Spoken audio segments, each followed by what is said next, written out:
Hi guys, I'm Miss Josie and I'm a proud Afro Queen. Afro Queen means to me beauty, intelligence, culture and power.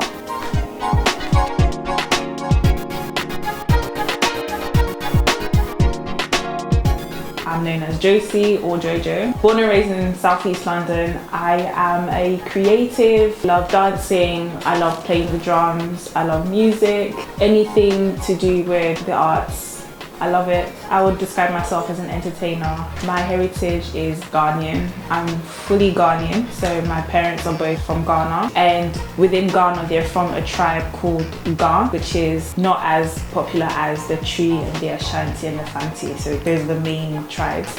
The Ga tribe is just well, for me, I know that it's the language that's different. The Tree, the Ashanti and the Fanti, they also have differences within how they communicate with each other, but it's said that Gans deviate from the Yoruba tribe like donkey years ago. So there's always like comments that Gans are not real Ghanaians because of that side. Yeah, so that's like a little history about Gan. But Gan itself is a very heavy language, a lot of G's and B's put together, bass, both, like that kind of thing. Just like Yoruba. Yeah, just like Yoruba, exactly. So if you heard somebody speaking Ga, and you would, as a Nigerian, you would think it's Yoruba. And a Ga person, when I hear people speaking Yoruba, I feel like I'm hearing a bit of Ga. Gans, we are known for being near Accra city. You'll find a lot of Gans there. There's an area called La, which is short for Labadi, which is actually where my mom is from. It's known for its beaches as well. The Gans are just everywhere there. So yeah, Central Accra, Lab, that's where all the Gans are. Yeah.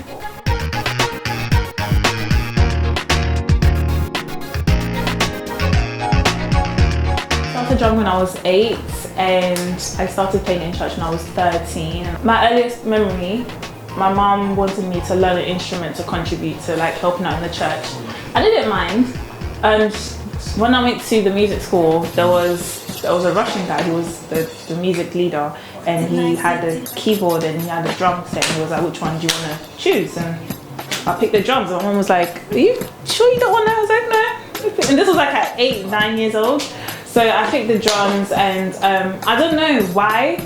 I can't really answer that why I chose it, but I chose it and I fell in love with it. I played by ear ever since. I listened to something and I just play it. It's just always been a part of me. That's my childhood. Like, I started playing in church when I was 13, and I pretty much taught myself from the age of 13 till my mid-20s. I grew up in a Pentecostal environment, so that was the main style I knew how to play.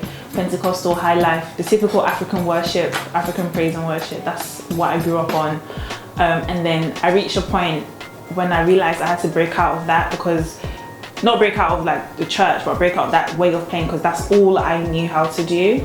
So it wasn't until I'd say my early to mid-20s I started like looking into other genres. And yeah, dancing, I was that, you know, when you go to like an African party and there's a little kids in the little section and they're just showing off and they're doing the most. So I was one of them, and I would dance till kingdom come. My parents would have to drag me off the dance floor, just see, let's go. But I loved it, and I carried it into secondary school. And secondary school, I took part in every Easter concert, every Christmas concert, every summer concert. I carried on doing that. Then in college, I did the same thing. We had summer concerts, if I'm not mistaken. So I just kept on performing in secondary school and in college. And when I reached uni, that's when I got into the Afrobeats industry. And I actually started from a tweet. I tweeted a music group and I was like, oh, I like this and I'm going to do a dance video to them.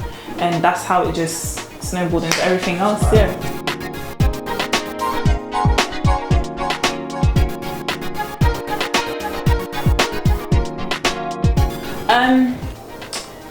This is a hard one because there are different hurdles that come with being a like African creative or being in the African entertainment industry, but with each hurdle something comes to like squash the hurdle. So for example, Afrobeats getting recognition. Look at Afrobeats now. It's spread like wildfire, so that is no longer a hurdle, you know. We're on TikTok, for crying out loud. I can't really think of anything in regards to being in the industry and having difficulty apart from difficulties within the industry itself. So when it comes to African entertainment and being an African entertainer, we're all like-minded in terms of we all have the same skin complexion. So I don't know how to explain. It's a community.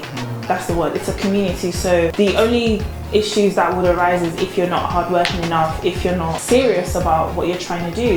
You don't have to be the most talented person, but if you're serious and if people can see dollar signs on you, then yeah. If I started in Ghana, it would have been more difficult in terms of facilities, because if you see any Ghanaian musician or Ghanaian entertainer, any African entertainer that's making it, whatever we did to make it, they're doing it like a million times harder, because Africa is getting there. But think about how it was 10 years ago in terms of film equipment and equipment in general, and just getting stuff out there. So people are pushing hard, because it's not just, oh, I need a few hundred likes. This is their daily bread. You know, one good post can literally pay for your next meal. I feel like if I started dancing, it would have definitely ripped me into even more shape because of the weather, you know, dancing in heat.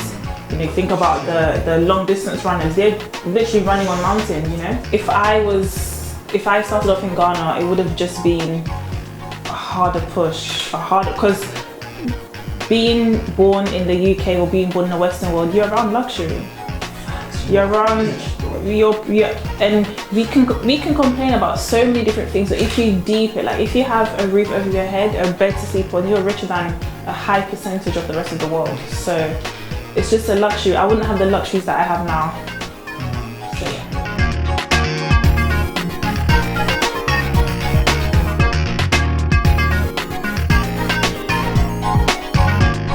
So the African culture back home is exactly what it says, African culture. It's real, it's authentic.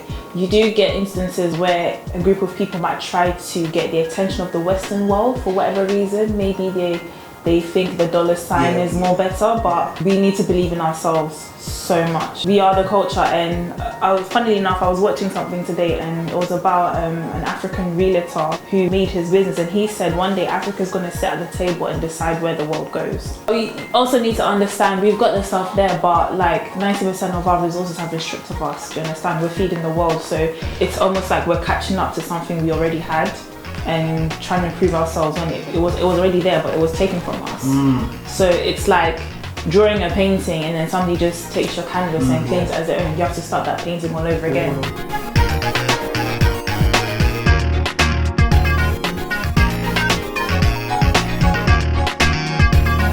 Do you know what? I'm going to remix that question. I don't feel like it's about bringing it to the Western world. I feel like it's defending it from the Western world.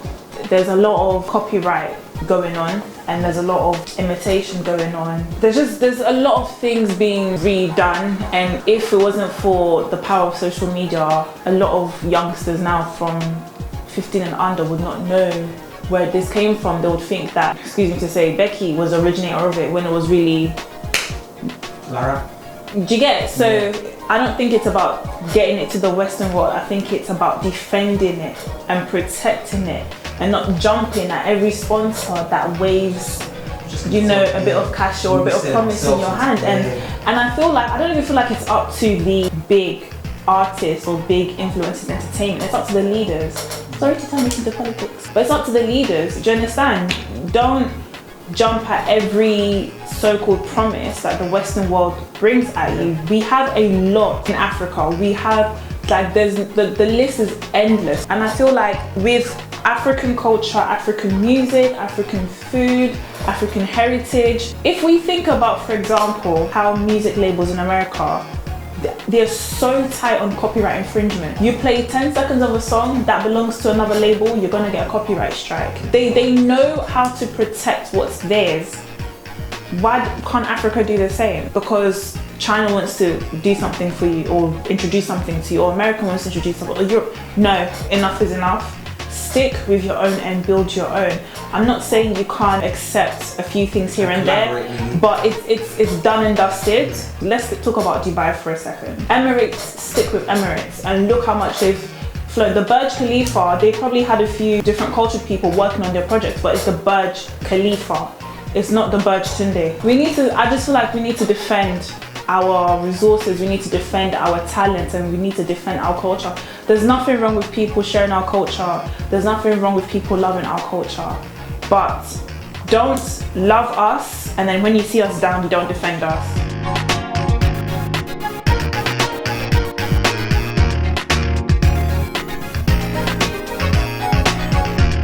Yeah, history lesson. I know what I'm saying. You don't have to, this is hard one. No, I think I'm more in touch. Do you know what? Let me not lie. I'm always watching like these really random documentaries on YouTube about the richest African man or the richest and I am do you know what? I don't know why I don't even take notes, because I'll fully watch a documentary, like an hour documentary on YouTube or something, and I'm like, why didn't they teach me this in secondary school? Why did I not know about Mansa, or how did I know about his existence? I found about Mansa Musa's existence when I turned 20 something, and I'm mind blown. If it wasn't for social media, I was saying this to one of my friends the other day, if it wasn't for social media, I would not have known that Egyptians were actually a dark tan colour. Do you understand what I'm saying? All the Hollywood movies, Egyptians are Caucasian. I'm just like, what?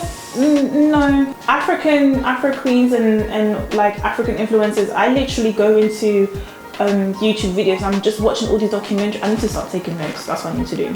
But when you find out a lot of like historical context, it's a hard pill to swallow, because you just deep like, I've been lied to my whole life. You also need to bear in mind that history has been remixed so many times. Do you know, I mean, even like the beauty of Rosa Parks, and there's another lady, she was the first millionaire selling hair products. Or is it Madam CJ Walker? Like, there's so much information out there, and the information that we've been given, yes, we get given like historical facts, but it's just to paint a certain image in our head, and we have been stripped of our right to learn how powerful our culture is and where the power came from. I did not know anything about how the Ashantis fought off the British from school. I never knew that.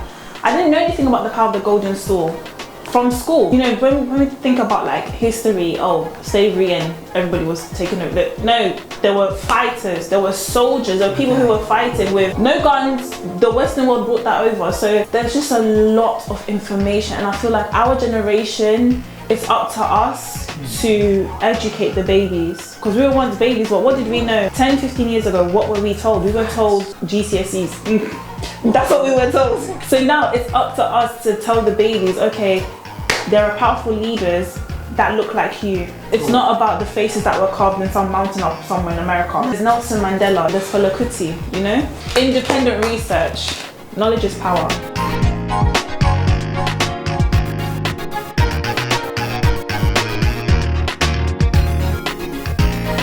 Okay, oh gosh, I hate this. My God is very crankum, okay? So, Achomi Josephine Saki, which means they call me Josephine Saki.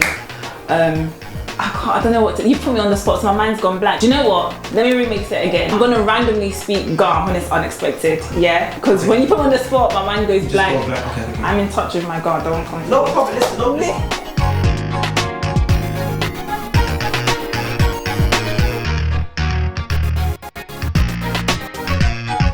Don't be afraid to become better.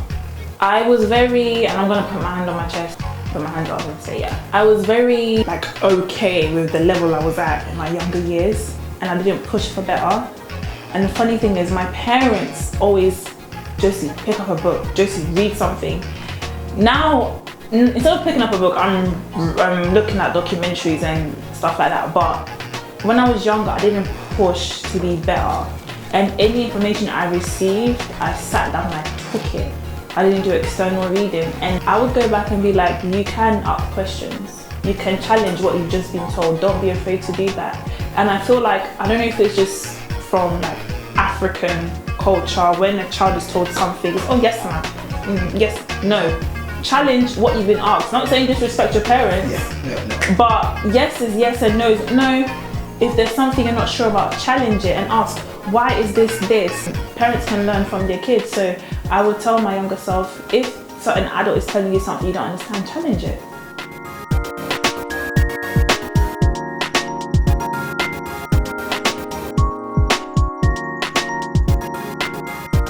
African princesses, you're literally made out of gold. Your melanin is the reason why you age slower. It's the reason why you absorb vitamin D and it heals your skin. It's the reason why your skin stays firmer for longer. It's the reason why you can stay healthier for longer. And melanin is a beautiful thing. And again, thanks to social media, I'll see the most dark ebony queens and I'm like, look at her skin. And I literally get goosebumps. And to think there was a time in my life where I was looking like, oh my gosh, I'm getting too dark. No, that's why I'm so grateful. Like, for example, there's some pages that celebrate the Sudanese women. Is it the Dinka tribe? There's a tribe in Sudan, they're very dark and beautiful.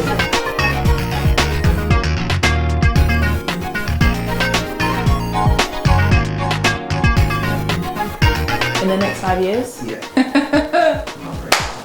I want African culture to have the same effect on the world that Hollywood has. I want African culture to have the same effect that the elite have on the world. I want African culture to have the same effects that the 1% has on the world. And the banks that control where the money goes and how money is made. I want that effect to happen. If Asia, India can make Bollywood and Bollywood can be as successful as it is and control what it controls, why can't Nollywood do the same thing? Why can't the Naira or the Rand or the Cedi have the same impact? I feel like Africans are more powerful than we think. That is why the Western world worked overtime to make sure that we didn't rise. You know, if you see something powerful and you know what it can do if you've got a bit more energy and you're insecure in yourself, you'll work overtime to make sure that thing doesn't grow, and that's exactly what happened to us. But the beauty of it is the world is advancing, the world is changing, and if you see how Afrobeats is taking over, it's mad. And the thing is, the talk or the concept of African culture and anything to do with the riches of Africa as a continent being globalized, it scares people and it intimidates certain people. African culture being globalized and being monetized doesn't take anything away from you. That's the thing. I can be successful, but that doesn't mean you're not going to be successful either. You can still do whatever it is you do. You can still thrive off American money and European money. Nobody's taking that away from you. Why are we such a threat? Because we're more powerful than we think. We were able to fight off colonizers without machine guns. So our possibilities are endless, that's the thing. How were the pyramids built, for crying out loud? With what construction site? What cranes did they use? Knowledge is actually power. We're in a position where we're finding out so much and it's like, okay, some of us are having children. They're gonna grow up and we basically define their future,